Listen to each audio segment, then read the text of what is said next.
My name is Ivone Namikawa, Sustainability Consultant at Klabin, and I have the pleasure today to host Kim Carstensen, FSC Director General. He has held this position since October 2012 with huge accomplishments for world forests in general. Hello, Kim. Hello, Ivone, and thank you for those very kind words. Thank you for being here with us today. It's a big pleasure, and I look forward to our conversation. Yes, and our conversation today will be around FSC and ESG, and how these concepts are strongly linked, in my opinion. The ethical philosophy and concept of sustainable investment emerged at the end of the 1960s and has enjoyed a meteoric rise ever since. Today, the companies must invest in accordance with a set of sustainability standards in order to be profitable. These standards are known as ESG criteria, and the concept just grew to a more wide coverage with the rising interest from investment side. So, environment, social, and governance now gets to the heart of why you are in a business, who you are as a company, what your impact on the world is, what you report publicly, and how you engage with your people and with stakeholders more generally.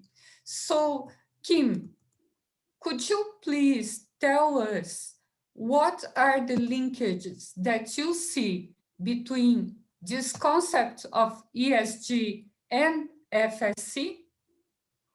Thank you, Ivone. And that's a very good question. In a way, you can say FSC is all about environment, about social, and about governance. It is everything we do and everything we are. Maybe let me take you back to the time when FSC was established. FSC was established in 1994 based on discussions that happened in the years before. One of the very important ones was in Rio de Janeiro in 1992, when there was the first Global Earth Summit, bringing everybody, all countries, heads of state together to discuss sustainability and sustainable development. And that was all about environmentally, socially, and economically viable development for the world. And this is the spirit in which FSC was born. For that reason, all of these things are so much part of our standards. So our rules for how should forests be managed. We have set up a certification system. Klabin is one of the certified companies, and that has all sorts of rules that relate to the environment, relate to governance, and relate to social issues. Our first principle, principle one, is about compliance with the law. That's so much about governance. Our principle 2, 3, and 4 are all about social issues. So the rights of workers, the rights of indigenous peoples, and the rights of local communities all need to be protected in our system. And then in addition to that, also environmental concerns need to be taken into account so that you protect what we call high conservation values in the forest, and you make sure that you leave environmental benefits in what you're doing. So all of these concepts are about environmental issues, about social issues, and about governance issues. And I believe in very many cases, FSC and FSC certification is used as a tool to achieve and document ESG. Yes, Kim, and I would add that when we are talking about governance, for example, in principle one, we also have a statement where the high management of a company needs to be committed to the principles and criteria of FSC, correct? Absolutely, and I think what happens in very many companies, and I'm sure it has happened in Klabin, is that once you decide that you want to be certified, And once you decide that your forest operations need to meet environmental, social, and economic standards, then that doesn't just happen out there in the forest. It happens there, that's very, very important, but it becomes part of what you are as an organization. And that is also one of our requirements. As you say, it has to be adopted at the highest level of management in the organization. So I'm absolutely sure that by becoming certified, this is one of the tools, ESG becomes part of the DNA of the organization. Yes, Kim. And talking about investing, the investors investing in ethical, strong, responsible companies that will organically minimize the risk of their practices, because this is what really matters, how risky is to invest in a company. I think this is one important dimension for this strategical responsible investing. So do you agree with this, and how the companies or the management units that are certified by FSC fits into this kind of dimension? Well, we are not an investment company, and we are not deeply involved with the investment community. But what we hear every time we meet people from those circles is that they very much see forest certification and FSC as a set of evidence that the companies they invest in actually meet these requirements. And they use it, as you say, they use it very much as a safety for themselves, that they minimize the risk that this company did not think about the environment and therefore things go wrong 10, 15 years later, or they did not think about social issues and therefore they run into big conflicts with surrounding communities or with indigenous peoples or with the government, who for some reason thought, well, they didn't perform right. So I think certification and the way it's being used by companies is a very important safeguard for the companies, that they will be able to maintain solid and strong operations, and they will be safe in being able to do that, that they will have legitimacy with the stakeholders around them, with the environment, organization, community, and with the government. So legitimacy is a very important thing. And then finally, that they will also be able to attract investment, whether it's direct investment or green bonds or whatever form this investment takes. And I think certification is a very important tool for all of these. Yes, I would like to talk about one example that is very updated, that is about deforestation. So these investments now needs to go for companies that are committed to no deforestation. Do you think that FSC certification can attest this kind of thing? Absolutely. FSC, as I said, was established back in 1994, and the no deforestation movement that you mentioned is a very important movement at this point in time. That was not the case back in 1994. There was a big discussion about tropical rainforest, but deforestation as a concept had not really come on board. But nonetheless, it is part of the rules from the very beginning of FSC that we do not certify plantations that have been established on land that has been converted since 1994. We call it the 1994 rule, and that rule is still with us, and we have no plans of changing that.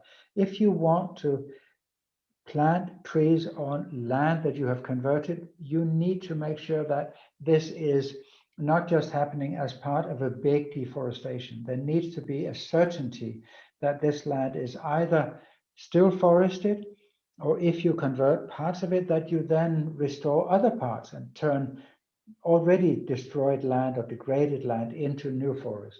So this rule is very important for us. So I think FSC certification is a very good piece of evidence that you have not been part of deforesting any part of your operations. Yes, in the end of the day, what we are all interested is to know what are the real impacts and changes that all these criteria are making in the real world at the ground. The thing is, what is happening at the ground. I could, from here, give some examples at Klabin, what we have nowadays after, I think, more than 20 years of certification, what we really changed on the ground. But I would like to hear from you. Do you think FSC certificate holders are really making this impact socially and environmentally impacting the communities and the forests in general? Well, I have visited some of Klabin's plantation areas in Brazil. I've also visited some of other companies, so Suzano's areas and some other areas. So I've seen some of what you're doing. And I must say that I really like those concepts of the forest mosaic, of protecting the high conservation values inside the forest. I know about your project to protect or reintroduce tapirs in the Klabin area. We see other FSC certified companies working on jaguar protection and jaguar conservation, which I think is also very important. We have recently established, and if you go to the FSC website, fsc.org, and just click that in, and then you'll get there. Then we have something there we call the impact dashboard, which is a place where you can go and see for countries around the world, what research has there been. So you go and see Brazil, oh, there's a lot of research there that has happened on environmental impact of FSC and social impact of FSC, etc. You can go, I'm more interested in Russia, so you will go and see Russian research. So we're trying to demonstrate that impact, and I think that is absolutely crucial, that both companies like Klabin and certification schemes like FSC are very focused on being able to demonstrate the impact, because the impact is the value. If there is not a social impact, if there is not an environmental impact, and if there is not an economic impact, then there's no value in doing it. So that impact is crucial, and we need to demonstrate it, and we're doing our best to do so. And I know that Klabin is doing the same. Yeah, Kim, I think also that this thing related to impact is now in the global strategy for the next 5 years, correct? We have just issued our global strategy for the years 2021 to 2026. And the biggest new thing there is to say it's fine to certify, and we want to continue growing the certified area. We have 224 million hectares certified around the world, which is a good number. It's grown by 8% last year. That was very nice in a year of COVID-19. So we're very happy with that. But in itself, that doesn't really matter. What matters is the value that comes out of that certification, the environmental value, the social value, and the economic value. And that is all about impact. So the whole strategy is so much about impact, and that's what we want to grow by means of growing the certified area. I'm so happy that this is like embedded now in the global strategy, because for example, here in Klabin, when we talk about the environmental impact, I always like to talk about biodiversity, the number of different species from, the big mammals to small insects or fungus, bacteria, and so many different species that are like preserved in our areas because of this management in mosaic and things like that. But also it is interesting to talk about, you know, water, carbon, soil conservation. So there are so many different ecosystem services that are being maintained, and I always like to talk about that, but now that these impacts are also part of the global strategy for FSC, I think it is really important. I completely agree with that point. And if companies, I mean, if Klabin is interested in being able to demonstrate the social issues or the environmental issues even more than they can just with certification, we have some additional tools that can be used. We call them the ecosystem services procedure, which is a way that you can actually be able to make claims on biodiversity, on water management, on carbon in your forest, on the soil quality, and also recreational value, which I think you have in Klabin as well, all of those 5.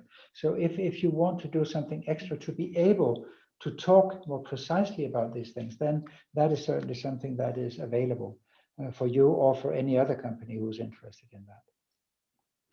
Oh, Kim, there are so many things that I wanted to talk to you in this conversation. Then but let's continue. Yes, it's always a pleasure to talk to you. We are always like talking about our work and what we do at FSC, but it is nice to have this general idea and exchange these ideas with you.